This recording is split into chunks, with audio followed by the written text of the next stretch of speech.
Les papiers de divorce ont atterri sur sa couverture d'hôpital avant que son mari même ait dit « Bonjour, Eleanor ne pouvait pas bouger 3 côtes cassées, un poumon perforé, un bassin fracturé. » Elle avait attendu que Grant lui tienne la main pour lui dire que tout irait bien. Au lieu de cela, il a apporté de la paperasse signe pendant que tu es encore de bonne humeur grâce à la médication, il a dit, puis il a vérifié sa montre 2 fois, comme si elle n'était qu'un autre rendez-vous sur son calendrier. Mais Grant a fait une erreur fatale. Ce jour-là, il ne savait pas que le père éloigné de sa femme était un trillionnaire secret. Il ne savait pas que ce père regardait depuis les ombres depuis 15 ans. Et il y a 6 mois, ce père avait tranquillement acheté l'entreprise entière de Grant, chaque dollar volé. Chaque compte caché, chaque mensonge que Grant avait jamais dit, quelqu'un gardait des registres. Ce qui se passe quand un homme qui pense qu'il est intouchable découvre qu'il a joué aux échecs contre quelqu'un qui possède le plateau entier. Restez jusqu'à la fin parce que le moment où Grant entrera dans cette salle de conférence et verra qui est vraiment assis à la tête de la table, vous laissera absolument sans voix leçons et valeurs avant de commencer. Voici ce que cette histoire vous enseignera parfois. La porte de la prison est déverrouillée depuis le début. Nous restons piégés non parce que nous ne pouvons pas partir, mais parce que nous avons peur de traverser les personnes qui nous blessent. Contre sur notre peur. Elle est contre sur notre silence. Elle est contre sur nous croyant que nous méritons ce qu'elle nous donne. Cette histoire est pour chaque femme qui s'est déjà sentie invisible, pour chaque personne qui est restée trop longtemps. Parce que partir semblait impossible pour tous ceux qui ont besoin d'entendre qu'accepter de l'aide n'est pas une faiblesse, c'est le début de la liberté. Les papiers de divorce ont atterri sur sa couverture d'hôpital avant que son mari même ait dit « Bonjour, Eleanor ». Whitmore ne pouvait pas bouger 3 côtes cassées, un poumon perforé, un bassin fracturé. Elle avait été allongée dans ce lit d'hôpital pendant 3 jours, attendant que Grant lui tienne la main, l'attendant pour lui dire que tout irait bien. Attendant l'homme qu'elle avait aimé pendant 12 ans pour se montrer et être son mari. Au lieu de cela, il a apporté de la paperasse. Grant se tenait au pied de son lit dans son costume italien parfaitement repassé. Sa cravate était impeccable. Ses chaussures étaient polies. Il avait l'air de conclure une affaire commerciale et non de rendre visite à sa femme blessée.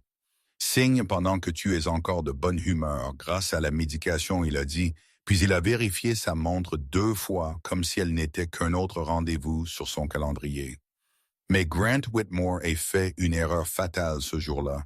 Il ne savait pas que le père éloigné de sa femme était un trillionnaire secret.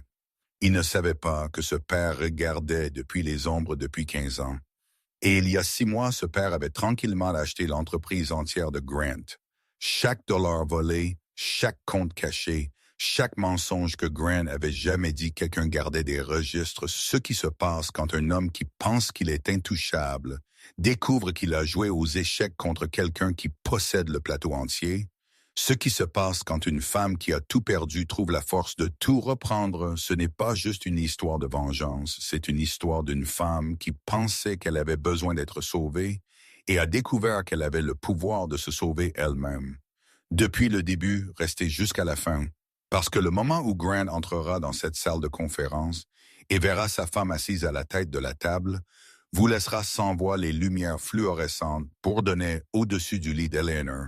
Le moniteur cardiaque bipait son rythme régulier, la perfusion de morphine cliquait toutes les quelques secondes, libérant une autre dose de médication dans ses veines. Elle regardait le plafond depuis 72 heures, comptant les coraux. Attendant Grant, l'accident de voiture avait eu lieu un mardi après-midi. Un chauffeur ivre a grillé un feu rouge et a percuté le côté conducteur de la berline d'Eleanor. Elle se souvenait du bruit du métal qui craque. Elle se souvenait du monde qui tournait. Elle se souvenait de s'être réveillée aux urgences avec des médecins criant des numéros qu'elle ne comprenait pas.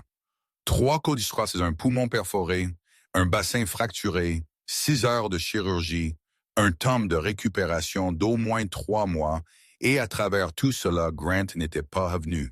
Il avait envoyé des fleurs le premier jour, un bouquet générique de la boutique de cadeaux de l'hôpital, avec une carte qui disait « Pensant à toi, rétablissez-vous vite.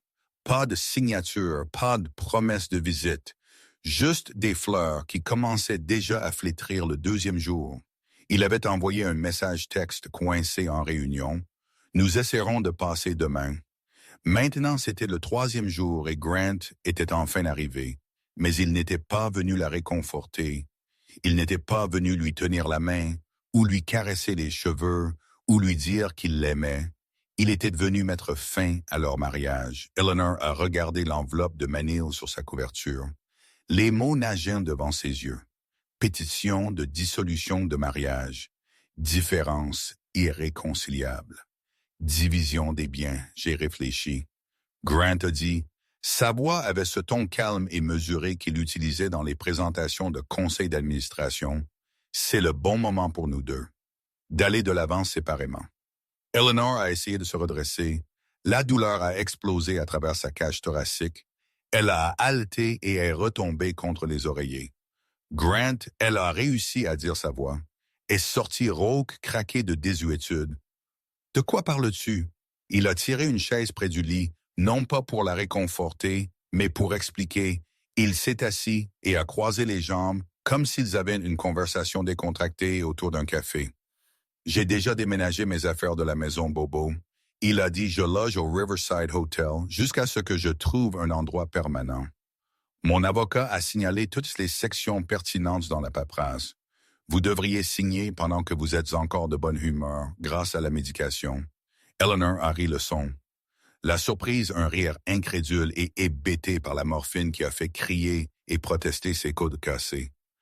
Tu plaisantes, elle a dit. C'est une sorte de blague malade. Mais ensuite, elle a regardé son visage, vraiment regardé, et elle a vu la vérité écrite dans ses yeux bleus froids. Il était sérieux. Il attendait ce moment. Il avait calculé ce timing avec la précision du directeur financier qu'il était. Il avait attendu qu'elle soit immobilisée, droguée, vulnérable, incapable de riposter. Grant, sa voix a craqué. Nous sommes mariés depuis 12 ans. Exactement. Il a dit 12 ans, c'est assez long pour savoir quand quelque chose ne fonctionne pas. Il a vérifié sa montre à nouveau.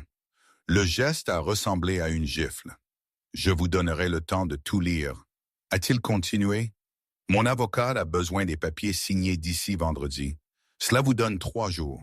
Je pense que c'est plus que juste. Juste, il a pensé abandonner sa femme blessée et exiger un divorce, alors qu'elle ne pouvait même pas marcher jusqu'à la salle de bain. Était juste, Grant s'est levé. Il a brossé la peluche invisible de son pantalon parfaitement repassé. Il a redressé sa cravate, il l'a regardée une fois de plus avec ses yeux froids qu'il la regardait autrefois avec amour. Ou du moins, elle avait pensé que c'était de l'amour. Je serai en contact, il a dit. Et puis, il est sorti, la porte a cliqué fermée derrière lui. Le son a résonné dans la pièce stérile comme un coup de feu. Eleanor a regardé l'enveloppe de Manille. Elle a regardé les fleurs qui flétrissaient. Elle a regardé les carreaux de plafond qu'elle avait mémorisés au cours des 72 dernières heures. Elle n'a pas pleuré, le choc était trop complet pour les larmes.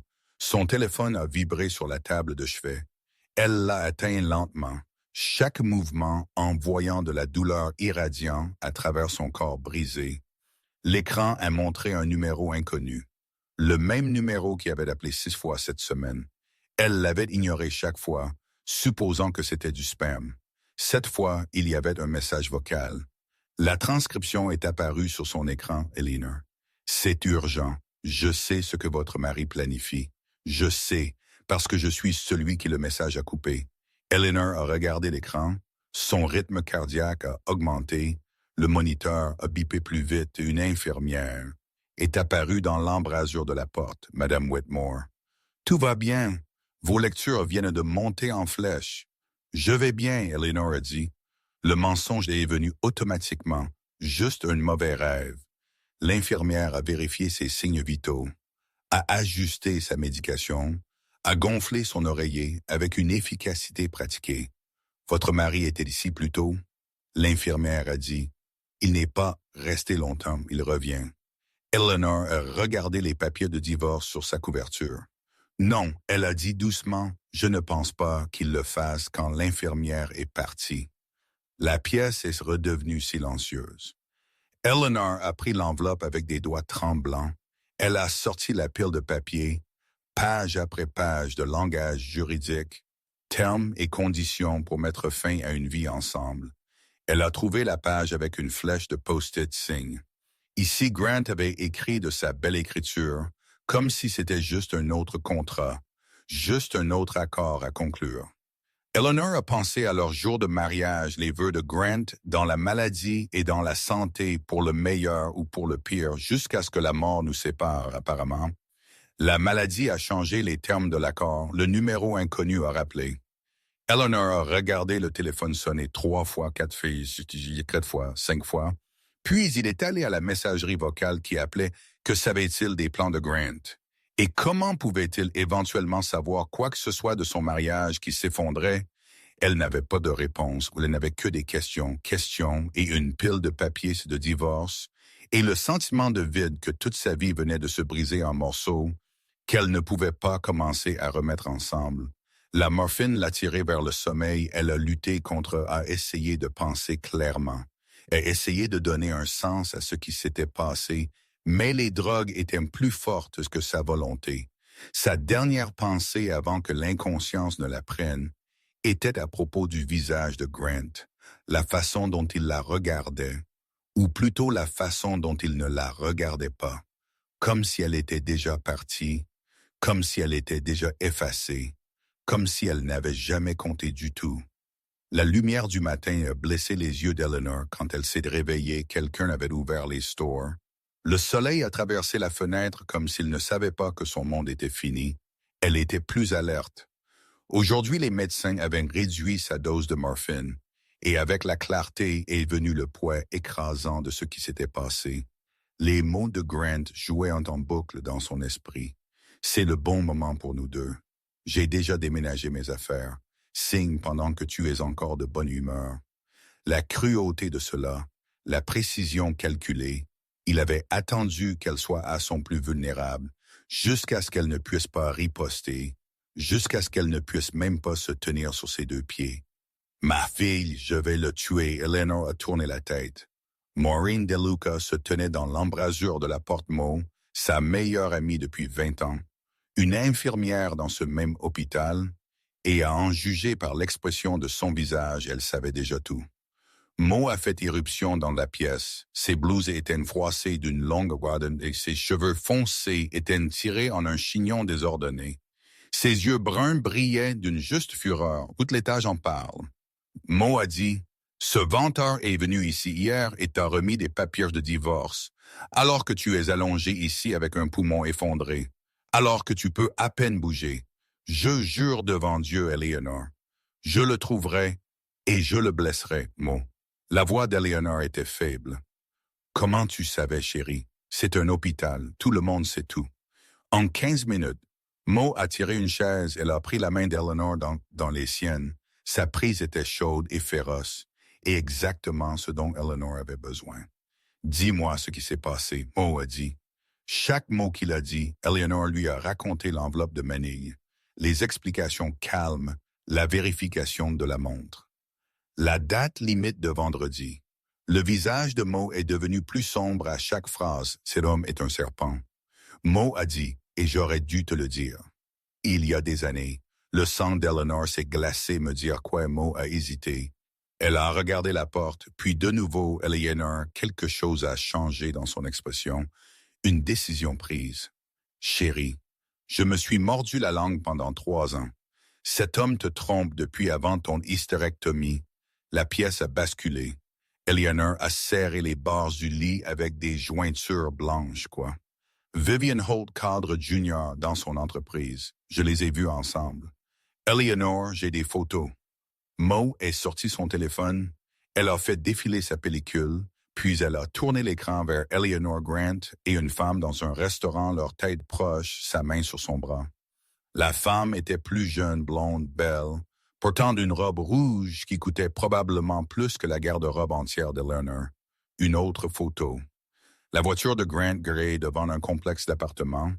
La même femme marchant vers elle, une autre, et une autre, et une autre, des dates remontant à 3 ans.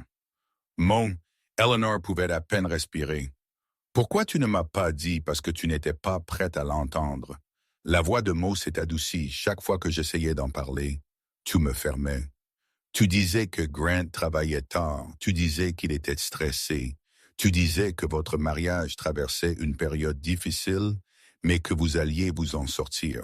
Elle avait raison, Eleanor avait dit toutes ces choses, les avait crues, avait voulu les croire tellement qu'elle avait ignoré tous les signes avant-coureurs. Les nuits tardives au bureau, le nouveau parfum, la façon dont Grant a cessé de la toucher après l'hystérectomie. Il prétendait qu'il ne voulait pas la blesser pendant qu'elle guérissait. Elle pensait qu'il était prévenant, mais il était déjà parti, déjà avec quelqu'un d'autre. L'hystérectomie, c'était il y a 2 ans, Eleanor a murmuré. Je sais, chérie. Il a commencé à prendre ses distances pendant ma convalescence. Je pensais que c'était moi. Je pensais que je n'étais plus attirante. Je pensais sa voix s'est brisée. Les larmes sont finalement venues chaudes et en colère et humiliantes. Mo l'a tenue pendant qu'elle pleurait. N'a rien dit de sage, juste l'a tenue quand les larmes se sont calmées. Le téléphone d'Eleanor a vibré à nouveau le même numéro inconnu. Mo l'a attrapé avant qu'Eleanor ne puisse réagir. Qui est-ce, Mo? A exigé au téléphone. Elle est à l'hôpital. Espèce de vautour quoi que tu vendes. Elle n'en veut pas, silence, puis le visage de Mo a changé, sa mâchoire est tombée. Attends, Mo a dit lentement. Elle a tendu le téléphone à Eleanor. Il dit que c'était votre père. Eleanor a pris le téléphone avec des doigts engourdis. Elle l'a pressé contre son oreille. Eleanor, la voix d'un homme plus âgé, familière, d'une manière qui lui a serré l'estomac. Eleanor, s'il te plaît, ne raccroche pas, papa. Elle n'avait pas parlé à Raymond Calloway depuis 15 ans.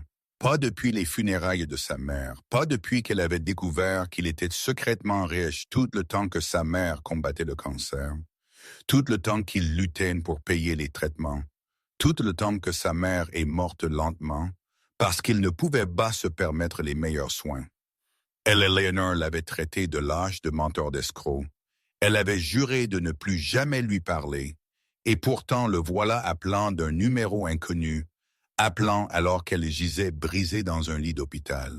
« Qu'est-ce que tu veux? » Sa voix était de glace. « Je sais ce que ton mari planifie. » Raymond a dit « Je sais, parce que j'ai regardé. J'ai pris des mesures, Eleanor. J'ai pris des mesures pour te protéger.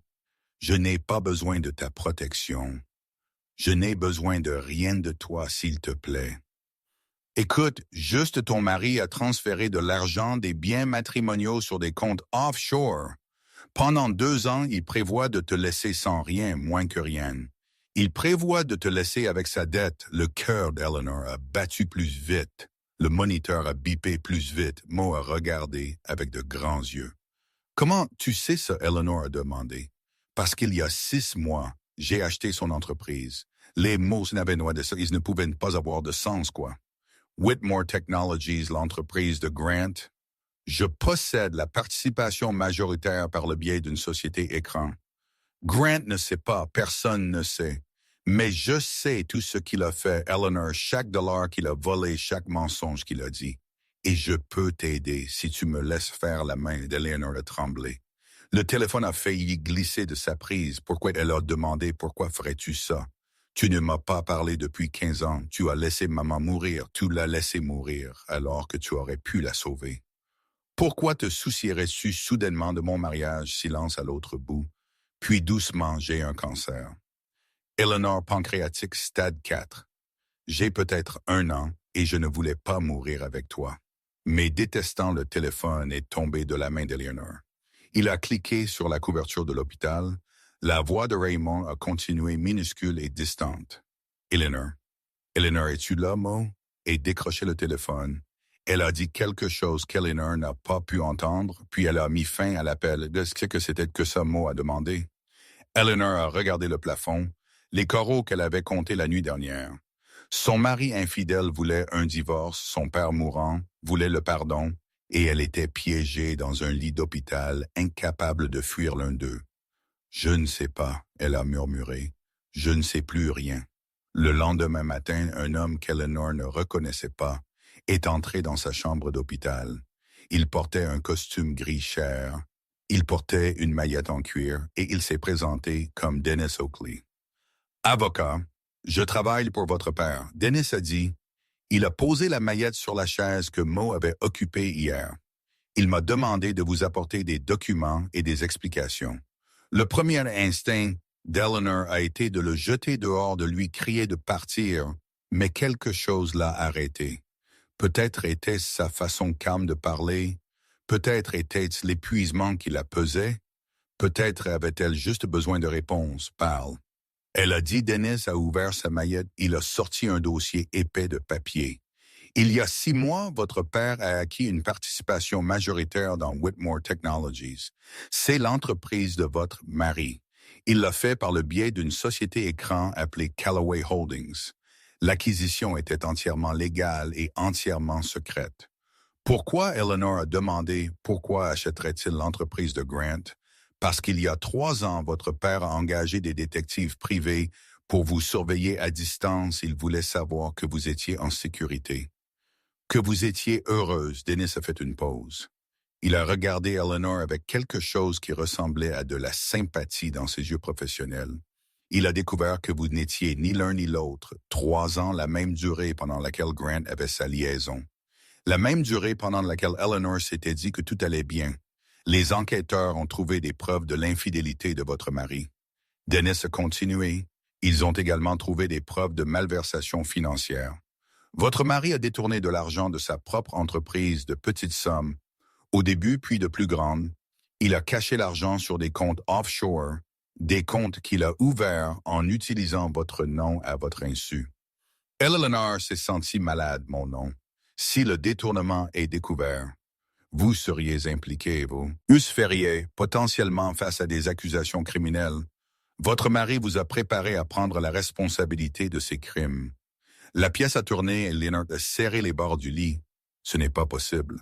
Grant ne ferait pas, il ne pourrait pas, mais même en disant ces mots, elle savait qu'ils n'étaient pas vrais. Grant pourrait, Grant ferait. Grant avait déjà prouvé qu'il était capable de tout servir. Les papiers de divorce à son lit d'hôpital n'étaient que le dernier exemple. Votre père a acheté l'entreprise pour vous protéger. Dennis a dit, il contrôle maintenant l'enquête sur le détournement. Il peut s'assurer que les preuves pointent là où elles devraient pointer vers votre mari, pas vers vous. L'esprit d'Eleanor a couru. Elle a pensé à son jour de mariage. Les vœux de Grant, ses promesses, la façon dont il la regardait, comme si elle était le centre de son univers. Elle s'est souvenue de leur lune de miel en Italie, marchant main dans la main à travers Florence Grant, pointant l'architecture et l'histoire avec l'enthousiasme d'un petit garçon. Elle était tombée plus profondément amoureuse de lui pendant ces 2 semaines que pendant toute leur cours, elle s'est souvenue d'être rentrée de l'hôpital après son hystérectomie, les fleurs que Grant lui avait envoyées dans sa chambre, la carte qui disait « Nous n'avons pas besoin d'enfants. Nous avons l'un l'autre. » Elle avait pleuré des larmes de joie, mais maintenant ses souvenirs étaient souillés. Maintenant, elle les voyait sous un angle différent. Grant envoyant des fleurs parce qu'il se sentait coupable. Grant disant qu'ils n'avaient pas besoin d'enfants parce qu'il prévoyait déjà de partir. L'enthousiasme de Grant pendant leur lune de miel, masquant sa vraie nature, une performance tout cela. Une performance de 12 ans, Madame Whitmore, la voix de Dennis l'a ramenée. Ça va non, elle a dit. Je ne vais pas bien. Mon mari me trompe depuis 3 ans. Il a volé de l'argent et m'a préparé à prendre le blâme.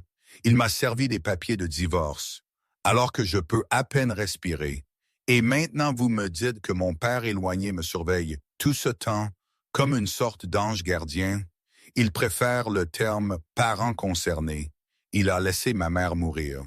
Les mots sont sortis durs amers. Il était riche. Il aurait pu payer les meilleurs médecins, les meilleurs traitements. Au lieu de cela, il a caché son argent et l'a laissé souffrir. Denis est resté silencieux un instant, puis il a dit quelque chose qui l'a surprise. Votre mère lui a demandé. Eleanor s'est figée, quoi, votre mère savait pour l'argent. Elle savait depuis des années. Elle a fait promettre à votre père de ne pas l'utiliser pour ses soins médicaux. Elle voulait qu'il le garde pour vous, pour votre avenir. C'est un mensonge. Ce n'est pas vrai. J'étais là quand elle lui a fait promettre. Je suis l'avocat de votre père depuis 30 ans. Je l'ai regardé se déchirer pour honorer ses souhaits, et je l'ai regardé se déchirer à nouveau quand vous l'avez coupé de votre vie. Eleanor ne pouvait pas respirer. Les moniteurs bipaient. Plus vite, une infirmière est apparue dans l'embrasure de la porte. Tout va bien. Ici, l'infirmière a demandé vos lectures. Viennent de monter en flèche. Bien, Eleanor a réussi. Nous allons bien. L'infirmière a hésité, puis est partie. Dennis a regardé Eleanor avec des yeux attentifs. Je ne suis pas ici pour vous demander de pardonner à votre père, il a dit. Je suis ici pour vous dire la vérité et pour vous offrir un choix. Vous pouvez signer les papiers de divorce de votre mari et partir accepter tout ce qu'il décide de vous donner, ou vous pouvez vous battre avec les ressources de votre père derrière vous.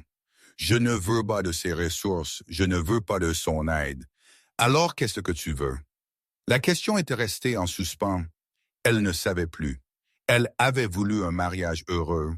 Elle avait voulu vieillir avec Grant. Elle avait voulu des enfants, au vain que les médecins ne lui enlèvent cette possibilité. Aucune de ces choses n'existait plus. Elles n'avaient jamais existé. Elles étaient des illusions construites sur les mensonges de Grant. Dennis s'est levé. Il a posé une clé USB sur sa table de chevet. Cela contient tout. Il a dit relevé bancaire, email, virement bancaire, preuve de chaque dollar que votre mari a volé, chaque compte qu'il a caché, chaque mensonge qu'il a dit à son conseil d'administration. Il lui a tendu une carte de visite. Appelez-moi quand vous décidez ce que vous voulez faire. Votre père est prêt à vous aider, mais seulement si vous voulez son aide, le choix est entièrement le vôtre.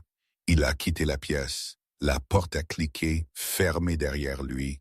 Eleanor a regardé la clé. USB, une si petite chose de si énorme. Implication. Elle a pris son téléphone, elle a fait défiler 3 ans de photos, cherchant la vérité qu'elle avait refusé de voir là. Une fête de Noël d'entreprise Grant, un arrière-plan légèrement détourné de l'appareil photo. Une femme blonde à son coude.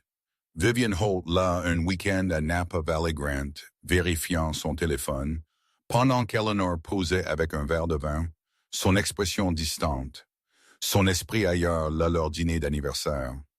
L'année dernière, le sourire de Grant qui n'atteignait pas ses yeux, Eleanor rayonnante devant l'appareil photo inconsciente. Elle a fait défiler, et défiler les preuves étaient partout à la vue de tous. Elle avait juste refusé de les voir cette nuit-là seule dans sa chambre d'hôpital. Eleanor a pris une décision. Elle n'allait pas signer les papiers de Grant. Elle n'allait pas accepter ses miettes. Elle n'allait pas le laisser gagner pour la première fois en 3 jours. Elle a ressenti autre chose que la douleur et le choc. Elle s'est sentie en colère. Eleanor s'est fait sortir de l'hôpital 3 jours plus tôt, contre avis médical, contre des fortes objections de mots, contre chaque instinct, lui disant de rester au lit et de guérir. Mais elle ne pouvait pas guérir allongée dans cette pièce, pas en regardant ses carreaux de plafond, pas en attendant que les avocats de Grant appellent avec des menaces et des délais. Elle avait besoin de bouger, elle avait besoin d'agir. Elle avait besoin de prendre le contrôle de quelque chose, même si ce n'était que son propre corps. Mo l'a aidé à monter dans un fauteuil roulant, puis dans la vieille Honda Civic de Mo. Chaque mouvement envoyait de la douleur irradiant à travers les côtes cassées d'Eleanor. Elle a serré les dents et l'a supporté. Où allons-nous? Mo a demandé en démarrant de la voiture. Eleanor lui a donné une adresse, un café du centre-ville. Les sourcils de Mo se sont levés. C'est là que Vivian Holt va tous les matins à son endroit habituel. Comment? Tu sais ça? Dennis me l'a dit. Les gens de mon père la surveillent aussi. Eleanor, la voix de Mo était prudente. Es-tu sûr que c'est une bonne idée d'affronter l'autre femme? Je ne l'affronte pas. Je la recrute.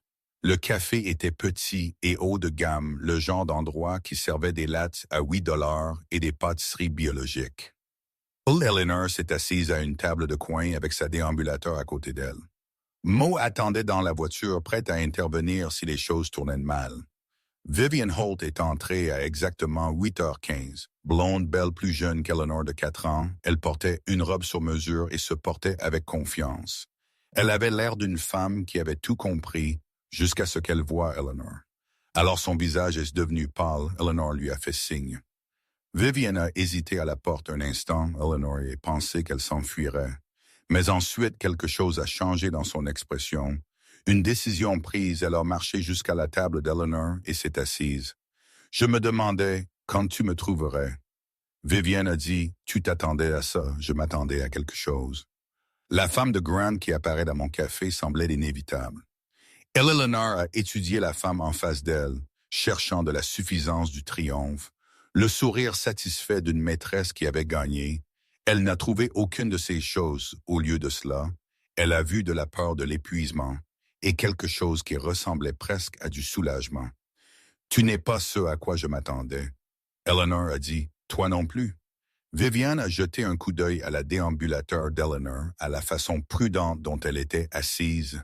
J'ai entendu parler de ton accident et des papiers de divorce. Tout le monde à l'entreprise a entendu. Tout le monde sait aussi pour ton aventure avec mon mari Vivian et tressailli, certaines personnes suspectent. Grant n'était pas exactement subtil, non, il ne l'était pas. Le silence est tombé entre elles.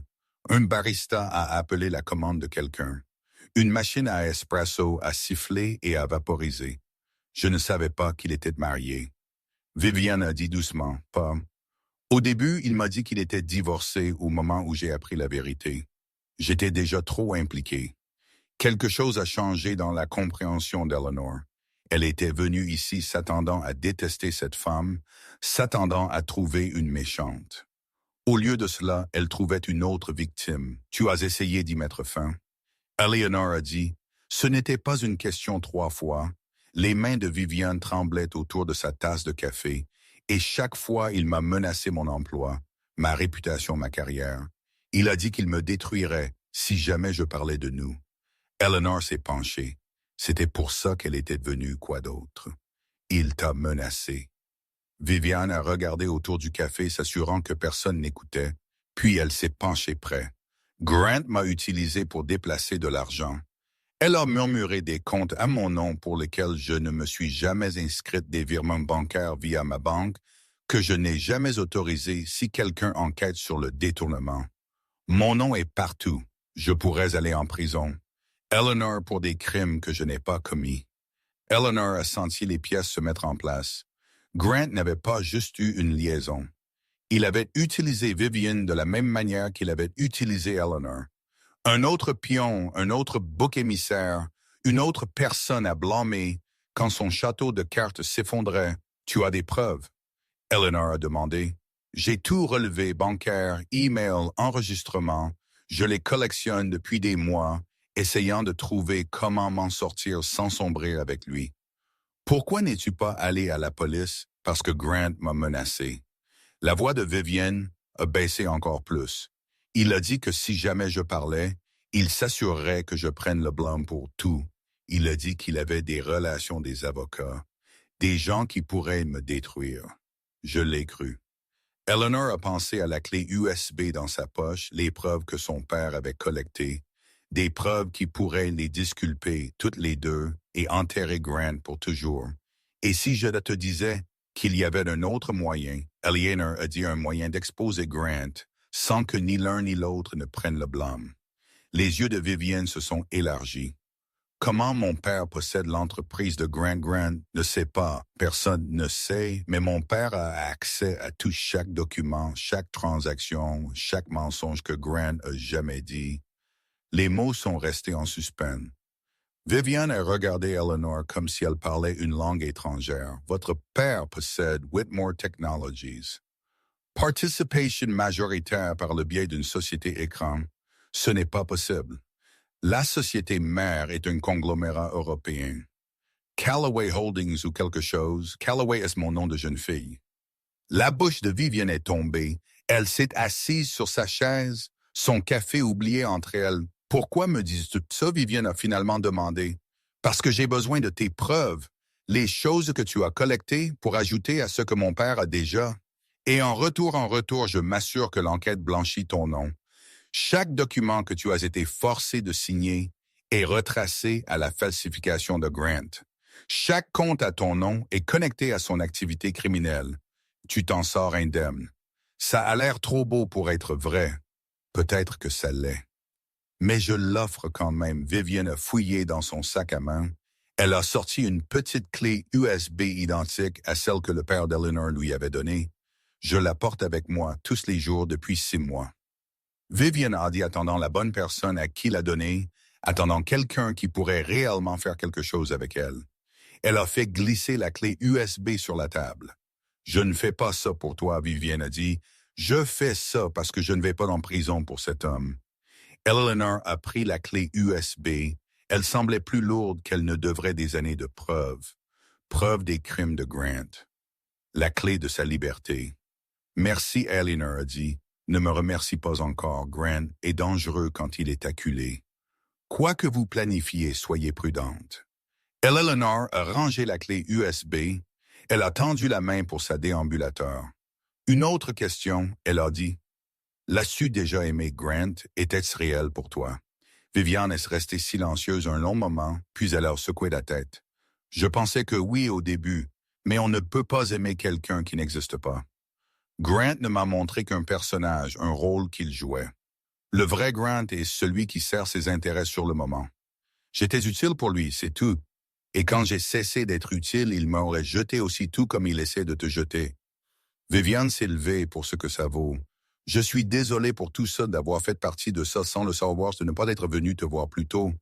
Tu viens de me voir maintenant, c'est ce qui compte. Vivian a hoché la tête une fois, puis elle est sortie du café. Elle est retournée dans sa vie, laissant Eleanor seule avec 2 clés USB, et le poids de tout ce qu'elle contenait, le domaine de Raymond Calloway, était situé sur 50 acres de collines vallonnées à l'extérieur de la ville. Eleanor ne l'avait jamais vu auparavant, en 15 ans de séparation. Elle n'avait même jamais su où son père vivait. La maison était énorme, un vaste manoir de pierre et de verre qui semblait appartenir à un magazine, mais les terrains étaient paisibles, des jardins partout. Un petit lac, un verger lourd de pommes. Raymond l'a rencontré à la porte. Il avait l'air pire qu'elle ne l'avait espéré. Le cancer progressait, son costume coûteux pendait lâchement sur sa silhouette. Mince, son visage était émacié. Ses yeux étaient fatigués.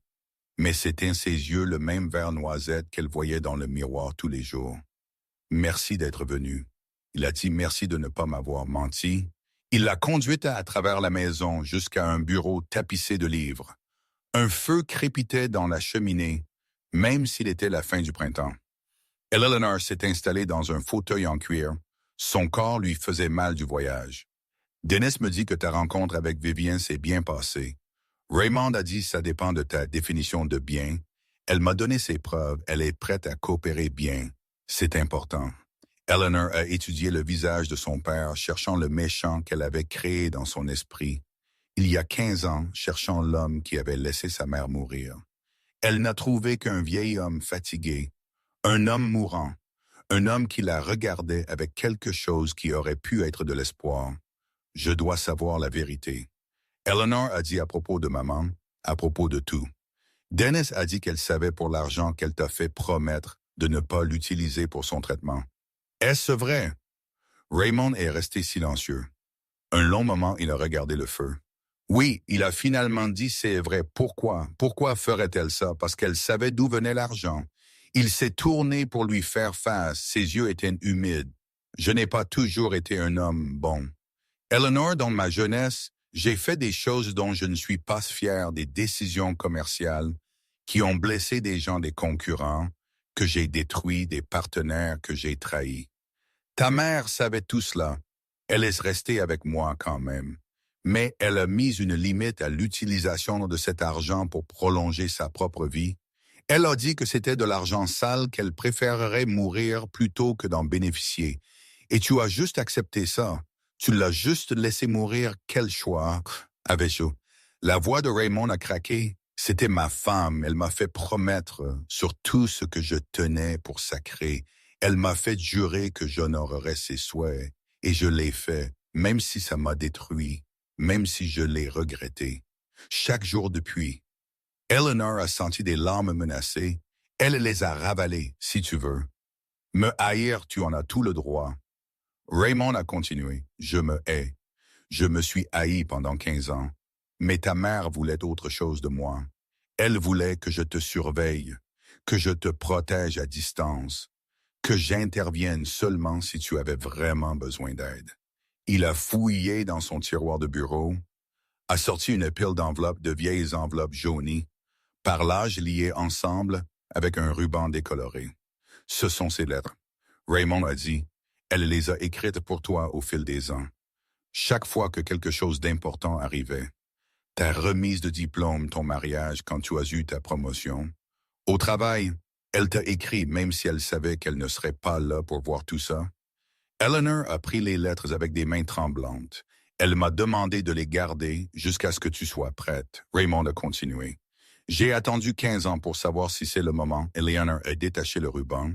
La première lettre était datée de 3 mois avant la mort de sa mère. L'écriture était tremblante mais inimitable. Ma chère Eleanor, si tu lis ceci, je suis déjà parti. Et je suis tellement désolé, ma chérie. Je suis désolé de te quitter. Je suis désolé pour les secrets. Je suis désolé pour toutes les choses que je n'ai pas pu expliquer de mon vivant. Ton père t'aime plus que tu ne le sauras jamais, plus qu'il ne sait le dire. Il a fait des erreurs, de terribles erreurs. Mais moi aussi, nous en avons tous faites. Ne passe pas ta vie en colère. Eleanor, ne laisse pas l'amertume empoisonner les années qu'il te reste. Ton père a besoin de toi. Et que tu le saches ou non, tu as besoin de lui aussi. Je t'aime. Je t'ai toujours aimé. Je t'aimerai toujours. Sois courageuse, ma chérie. Sois gentille et sois heureuse pour toujours, ta maman. Eleanor ne pouvait pas voir à travers ses larmes. Les mots se brouillaient sur la page 15 ans de colère, 15 ans de silence. Et sa mère avait demandé la réconciliation depuis le début. Elle voulait que nous retrouvions notre chemin l'un vers l'autre. Raymond a dit doucement, elle croyait que nous le ferions. Finalement, Eleanor a lu les lettres une par une, la voix de sa mère parlant d'outre-tombe, sagesse et amour et pardon, s'écoulant à travers l'encre et le papier. Quand elle a fini, des heures s'étaient écoulées. Le feu s'était éteint en braise. Raymond était assis silencieusement en face d'elle. Patient, attendant. Je ne sais pas si je peux te pardonner. Eleanor a finalement dit, pas complètement, pas encore. Je ne demande pas le pardon. Qu'est-ce que tu demandes du temps? Tout le temps qu'il me reste. Je ne veux pas mourir comme des étrangers. Eleanor a regardé son père mourant, l'homme qu'elle avait haï pendant 15 ans, l'homme qui l'avait surveillé depuis le début. Je ne veux pas ça non plus. Elle a dit, elle ne l'a pas serré dans ses bras. Il n'en était pas encore là. Mais elle a tendu la main et a pris la sienne. Sa prise était faible, fragile. La prise d'un homme qui savait que ses jours étaient comptés. Qu'est-ce que tu veux faire à propos de Grant? Raymond a demandé. Je veux la justice, Eleanor a dit, pour nous deux, pour Vivian, pour tous ceux qui l'ont blessé. Et s'il ne te donne pas la justice volontairement, alors nous la lui prenons. Raymond a souri. C'était un sourire triste, mais il y avait de la fierté. Aussi, ta mère serait fière de toi, il a dit. J'espère, Eleanor lui a serré la main. J'espère vraiment 2 semaines plus tard.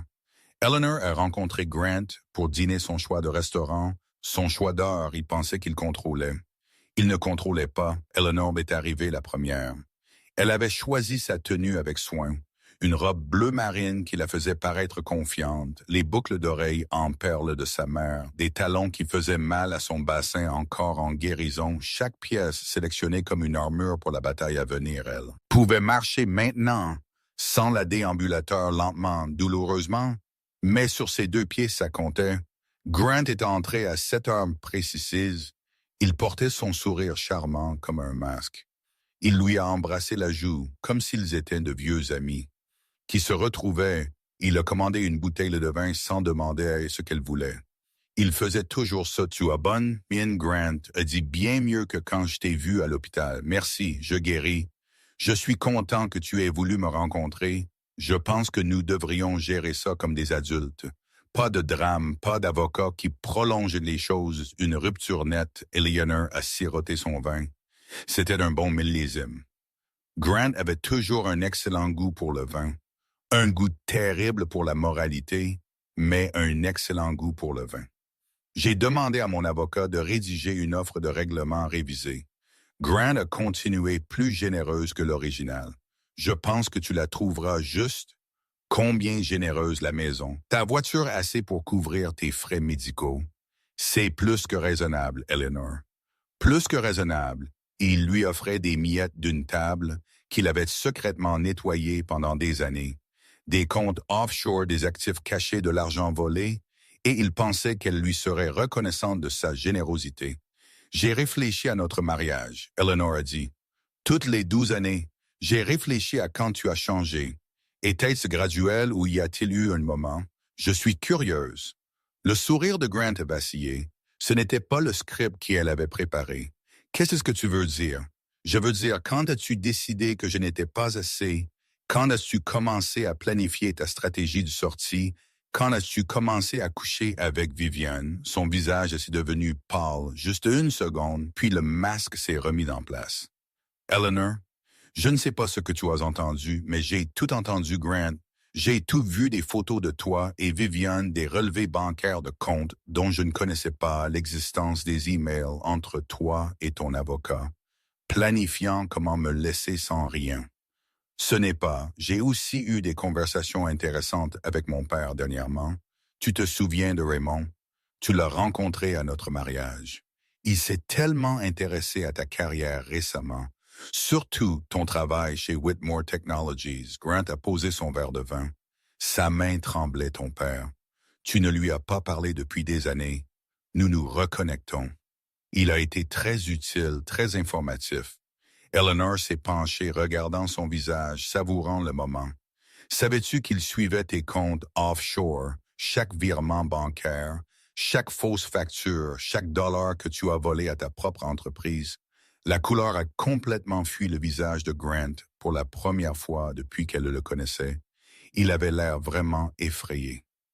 Eleanor, sa voix était tendue. Quoi que tu penses savoir, je sais que tu as détourné de l'argent pendant 3 ans. Je sais que tu as utilisé mon nom sur des comptes frauduleux. Je sais que tu prévois de me laisser le fardeau pendant que tu t'enfuirais avec ta maîtresse et ton argent volé.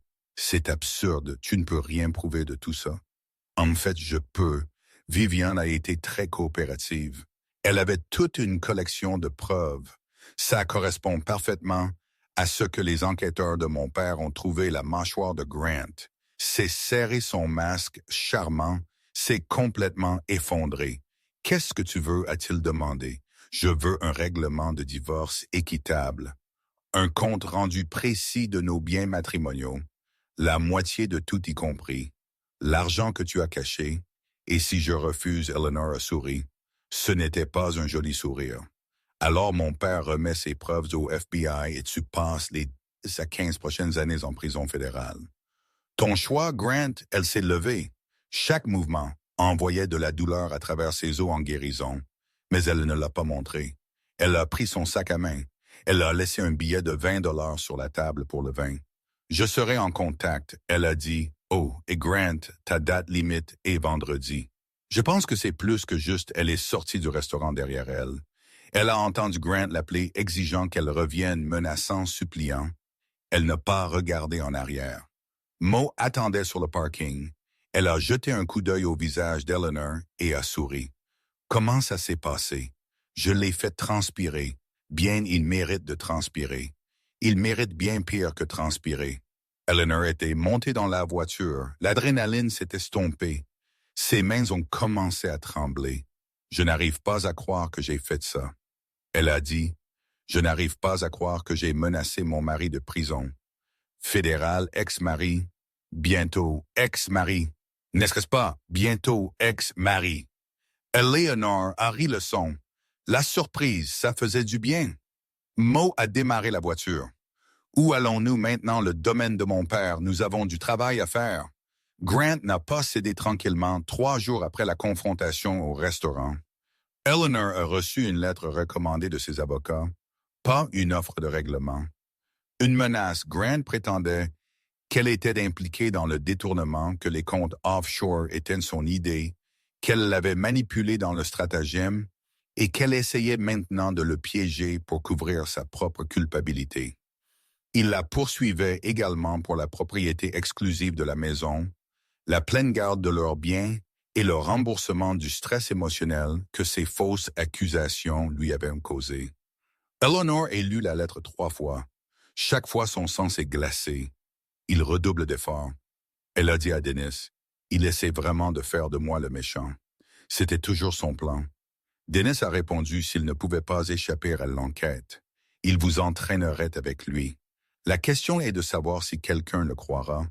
Le feront-ils? Dennis a secoué la tête, pas avec les preuves que nous avons, mais il ne le sait pas encore. Il pense que vous bluffez. Il pense que l'implication de votre père est un mensonge, alors que faisons-nous, nous le bluffons. La semaine suivante a été un tourbillon de réunions juridiques et de planification stratégique. Denny a réuni une équipe d'avocats, de comptables légistes, d'enquêteurs privés, tous travaillant à bâtir un dossier en béton contre Grant. Mais Grant avait aussi des ressources et des relations des amis. Haut placé. Il a lancé une campagne de rumeurs contre Eleanor, disant à des collègues qu'elle était mentalement instable, que l'accident avait affecté son cerveau, qu'elle inventait des accusations farfelues, parce qu'elle ne pouvait pas accepter le divorce. Certaines personnes l'ont cru. Eleanor a commencé à recevoir des regards à l'épicerie d'anciens amis ont cessé de lui rendre ses appels. Quelqu'un a laissé une note sur sa voiture qui disait « Croqueuse de diamants, le plus cruel était que Grant avait convaincu sa propre sœur. » Charlotte Whitmore a appelé Eleanor une nuit criant, l'accusant d'essayer de détruire leur famille. « Comment peux-tu lui faire ça? » Charlotte a exigé. « Il t'a tout donné. Il t'aimait. Et c'est ainsi que tu le rembourses, Charlotte. » Eleanor a dit aussi calmement qu'elle le pouvait. « Ton frère me trompe depuis 3 ans. Il vole de l'argent à sa propre entreprise. Il m'a servi des papiers de divorce alors que j'étais dans un lit d'hôpital, des mensonges, tout ça. Des mensonges. Grant m'a dit que tu dirais ça. Il m'a dit que tu planifiais ça depuis des mois, que tu l'as piégé dans ce mariage, que tu manipulais tout le monde autour de toi. » La ligne est devenue morte. Eleanor est restée dans le noir longtemps. Cette nuit-là, se demandant si elle faisait la bonne chose, se demandant si la vérité importait même quand les mensonges étaient tellement plus faciles à croire, Mo. L'a trouvée à 2 heures du matin assise dans la baignoire, entièrement vêtue, l'eau coulant froide autour d'elle. « Oh chérie !» Mo l'a tirée de la baignoire, l'a enveloppée dans des serviettes, lui a fait boire du thé chaud. Qu'est-ce qui s'est passé? Tout le monde le croit. Eleanor a dit à travers des dents qui claquaient, « Tout le monde pense que je suis le folle. La croqueuse de diamants, la manipulatrice, pas tout le monde, assez de gens assez pour me faire douter de moi. » Mo s'est assise à côté d'elle, lui a pris la main. « Voici la chose à propos des abuseurs, » Mo a dit doucement. « Ils sont charmants. C'est comme ça qu'ils s'en sortent. Si longtemps qu'ils convainquent tout le monde autour d'eux qu'ils sont le bon gars, que leur victime est le problème. Ce n'est pas un reflet de toi, Eleanor. C'est un reflet de sa capacité à mentir. Et si je ne peux pas gagner, alors tu te bats, mais tu ne le laisses pas gagner en abandonnant. » Eleanor a regardé sa meilleure amie, la femme qui avait été là à travers tout, qui avait vu la vérité, quand tout le monde était aveugle. « J'ai peur, » Eleanor a admis. « Je n'ai jamais eu aussi peur de ma vie. Bien, la peur signifie que tu comprends les enjeux, mais tu n'es pas seul. Tu as ton père, tu as la vérité. Et la vérité compte, Eleanor, même quand on a l'impression que non. » Le lendemain matin, Eleanor s'est réveillée avec une nouvelle détermination. Elle avait fini de jouer la défense, fini d'attendre que Grant fasse le prochain mouvement. Il était temps de le combattre, 3 semaines plus tard. Grant Whitmore est entré dans la réunion trimestrielle du conseil d'administration de Whitmore. Technologies se sentant confiant. Ses chiffres étaient bons, sa présentation était soignée. Le nouvel actionnaire majoritaire assistait enfin en personne et Grant était prêt à impressionner. Il avait passé le mois précédent à limiter les dégâts. Les menaces d'Eleanor au restaurant l'avaient effrayé au début, mais ses avocates l'avaient assuré qu'elle n'avait pas de réel levier. Les comptes offshore étaient profondément enterrés. Les preuves étaient circonstancielles. Sa campagne de rumeurs fonctionnait. Eleanor bluffait. Elle devait bluffer la salle de conférence. C'est rempli de visages familiers des directeurs avec qui Grant avait travaillé pendant des années. Le directeur financier de la société mère, l'équipe juridique Et puis 2 personnes sont entrées que Grant ne reconnaissait pas. La première était un homme distingué en costume coûteux. Dennis Oakley, selon son badge avocat général de Callaway Holdings. La seconde était une femme. Elle portait une robe bleu marine et des boucles d'oreilles en perles. Elle marchait lentement, prudemment, comme quelqu'un se remettant encore de blessure. Grave, le cœur de Grant s'est arrêté. « Eleanor, bienvenue. » Grant a dit, sa voix a sonné étrangement à ses propres oreilles. « Eleanor, qu'est-ce que tu fais ici? » Eleanor n'a pas répondu. Elle a marché jusqu'à la tête de la table, le siège réservé à l'actionnaire majoritaire. Elle s'est assise. Dennis est resté debout. Il a ouvert sa maillette, l'ordre du jour a changé. Dennis a annoncé au lieu des bénéfices trimestriels. Nous allons examiner certaines irrégularités financières qui ont été portées à notre attention spécifiquement. Un modèle de détournement de fonds s'étendant sur les 3 dernières années. La bouche de Grant s'est ouverte, aucun son n'est sorti, nous avons des relevés bancaires. Dennis a continué des confirmations de virements bancaires, des factures falsifiées, des mémos internes, tous pointant vers un vol systématique de fonds de l'entreprise. Il a fait glisser un document sur la table. La signature de Grant en bas, autorisation d'un virement vers un compte offshore. Nous avons également le témoignage de Vivian Holt. Dennis a dit d'une cadre junior qui a été utilisée à son insu pour blanchir des fonds volés. Elle a fourni des déclarations sous serment détaillant son implication et la manipulation de M. Whitmore. Un autre document, une autre signature, un autre clou dans le cercueil de Grant. Enfin, nous avons la coopération des enquêteurs fédéraux. Le FBI a monté un dossier au cours des 6 dernières semaines. La réunion d'aujourd'hui déterminera si cette entreprise coopère pleinement avec leur enquête. Grant a trouvé sa voie. C'est absurde, ces documents sont fabriqués. C'est une prise de contrôle hostile déguisée en enquête criminelle. Les documents sont authentiques. Eleanor a dit doucement, chaque mot, chaque signature, chaque dollar. J'ai des comptables légistes qui peuvent vérifier chaque transaction. J'ai des experts numériques qui peuvent tracer chaque virement bancaire. Elle s'est levée, a marché lentement vers l'endroit où Grant était assis, l'a regardé avec des yeux qui ne contenaient ni pitié ni peur. Seulement la vérité, et j'ai 12 ans de mariage qui m'ont appris exactement qui tu es. Le Conseil votera sur la suspension immédiate des fonctions de M. Whitmore. Dennis a annoncé tous pour chaque main dans la pièce, s'est levé chaque directeur que Grant avait charmé et manipulé au fil des ans. Chaque personne qu'il pensait lui être loyale. Le Conseil votera sur la pleine coopération avec les enquêteurs fédéraux. Tous pour chaque main. À nouveau, le Conseil votera pour mettre fin à l'emploi de M. Whitmore. Pour motif valable, avec effet immédiat, tous pour unanime. Grant a claqué ses mains sur la table. Vous ne pouvez pas faire ça. J'ai construit cette entreprise. Je vous ai fait gagner des millions. Vous me devez, nous ne vous devons rien. L'un des directeurs a parlé à une femme que Grant avait rejetée comme une figure de proue pendant des années. Vous avez volé cette entreprise, vous avez menti à ce conseil, vous avez falsifié des documents et manipulé des employés. Vous avez de la chance que nous vous renvoyions seulement et que nous ne portions pas plainte directement. Nous laisserons les accusations aux professionnels. Eleanor a dit, le FBI a exprimé un grand intérêt pour votre comptabilité créative des agents de sécurité sont apparus à la porte. Grant a regardé autour de la pièce une dernière fois, cherchant un allié, un ami quiconque pourrait l'aider. Il n'a trouvé personne. Ils l'ont escorté hors du bâtiment. Il portait une boîte en carton d'objets personnels, sa plaque nominative, ses diplômes, une photo de son mariage qu'il a laissée sur le parking. Eleanor a regardé par la fenêtre de la salle de conférence. Mo se tenait à côté d'elle. « Comment te sens-tu » Mo a demandé. « Je ne sais pas » Eleanor a dit. « Honnêtement, je pensais que je me sentirais satisfaite, triomphante. Je me sens juste fatiguée. »« C'est bon » Mo a passé un bras autour d'elle. « Tu viens de terminer une guerre. Tu as le droit d'être fatiguée. » Eleanor a regardé la voiture de Grant sortir du parking, l'a regardé s'éloigner de la vie qu'il avait détruite par sa propre avidité et sa cruauté. C'était fini presque. Le divorce a été finalisé 6 mois plus tard. Grant avait plaidé coupable à des accusations réduites, Ses avocats ont négocié un accord 18 mois en sécurité minimale, une amende qu'il aurait du mal à payer la fin permanente de sa carrière en finance. Eleanor n'a pas assisté à la condamnation. Elle n'avait pas besoin de le voir menotté. Elle n'avait pas besoin d'une clôture qui venait de le voir souffrir. Elle avait besoin de paix. Et la paix ne se trouverait pas dans un tribunal. Le règlement lui a donné la moitié des biens matrimoniaux légitimes.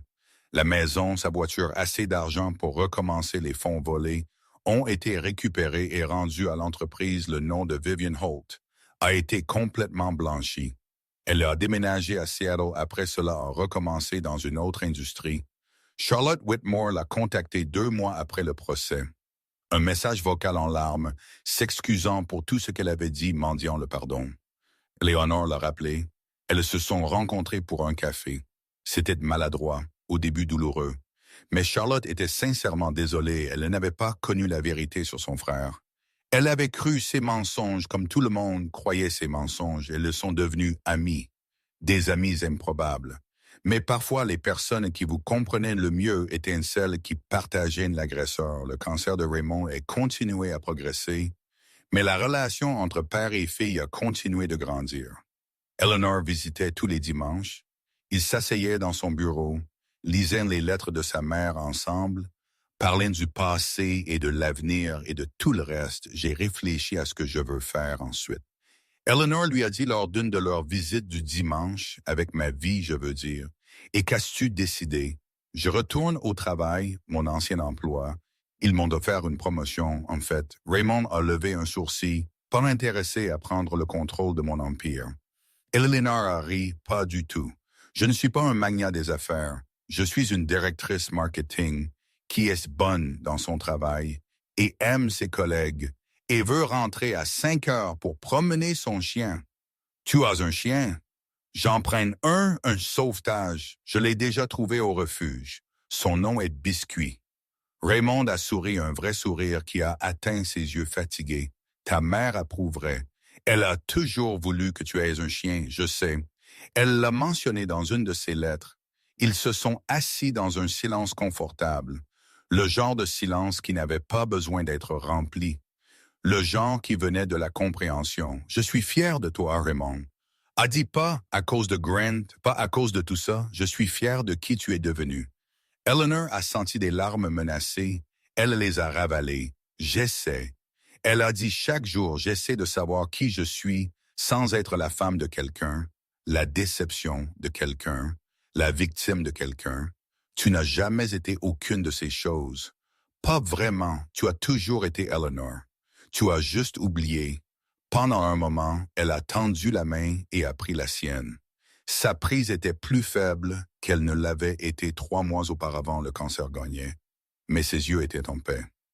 Merci, elle a dit pour tout, pour m'avoir surveillé, pour avoir attendu que je sois prête, pour m'avoir donné les outils pour me sauver. Tu t'es sauvée, Eleanor. J'ai juste fourni quelques ressources quand même, merci. Il lui a serré la main. Merci de donner une autre chance à un vieil homme. Raymond Calloway est mort paisiblement dans son sommeil. 3 mois plus tard, Eleanor lui tenait la main quand cela s'est produit. Elle avait emménagé dans le domaine pour ces dernières semaines, dormant dans la chambre d'amis, passant chaque moment possible à ses côtés. Ils avaient parlé pendant des heures ces derniers jours de sa mère, du passé, du futur, pour que Raymond ne verrait pas, des erreurs qu'ils avaient tous deux commises et du pardon qu'ils avaient tous deux trouvé. Je n'ai pas peur. Raymond a dit 2 jours avant la fin, « J'ai fait la paix avec ta mère, avec toi, avec tout ce que j'ai fait. Je suis content. Promets-moi quelque chose, n'importe quoi. » Ne passe pas ta vie à regarder en arrière. Ne laisse pas le regret empoisonner les années qu'il te reste, vis en avant. Eleanor, c'est tout ce que je demande, elle a promis et elle le pensait. 1 an plus tard, Eleanor était assise dans son jardin. Biscuit somnolait dans une tache de soleil à ses pieds. Une tasse de café refroidissait sur la table à côté d'elle. Le matin était parfait. Calme à elle. Elle avait vendu le manoir de son père, avait fait don de la plupart de sa fortune à des œuvres de bienfaisance, avait gardé assez pour acheter un petit cottage avec un jardin et une pièce pour Biscuit et la lumière du matin qui traversait les fenêtres de la cuisine.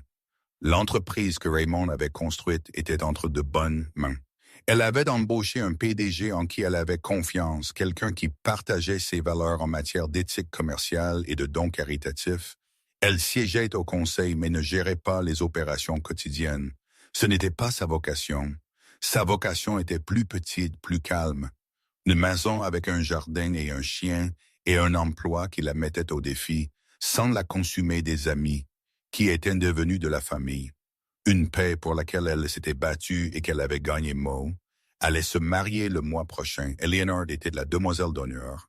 Elle avait passé les 6 derniers mois à aider à planifier le mariage, à se disputer sur les arrangements floraux, à goûter 14 gâteaux différents. Ça semblait normal, ça faisait du bien. Ça ressemblait à la vie qu'elle était censée vivre depuis le début, parfois à tard la nuit. Elle pensait encore à Grant non plus avec colère, pas même avec tristesse, juste une curiosité distante sur l'homme qu'elle avait épousé. L'homme qu'elle avait aimé, l'homme qui n'avait jamais vraiment existé. Il était sorti de prison, maintenant vivant dans un autre État, travaillant un emploi anonyme. Sa réputation détruite, son empire disparu, son charme exposé pour ce qu'il a toujours été. Eleanor ne lui souhaitait aucun mal. Elle ne lui souhaitait rien du tout. Il était simplement quelqu'un qu'elle connaissait avant un chapitre dans un livre qu'elle avait fermé. Son téléphone a vibré un message texte de Mo Brunch. Demain, j'ai trouvé les robes de demoiselle d'honneur les plus hideuses que tu aies jamais vues. Tu vas les adorer. Eleanor a ri à taper en retour. J'ai hâte, apporte les robes moches, j'ai des opinions. Elle a posé le téléphone, a pris son café, a regardé les oiseaux dans son jardin. Voici ce que j'ai appris. Elle a pensé parfois, nous avons besoin des autres pour nous rappeler que la porte n'a jamais été verrouillée. Parfois, accepter de l'aide n'est pas une faiblesse, c'est de la sagesse. Et parfois, la personne que nous attendons pour nous sauver est nous-mêmes. Le soleil était chaud sur son visage.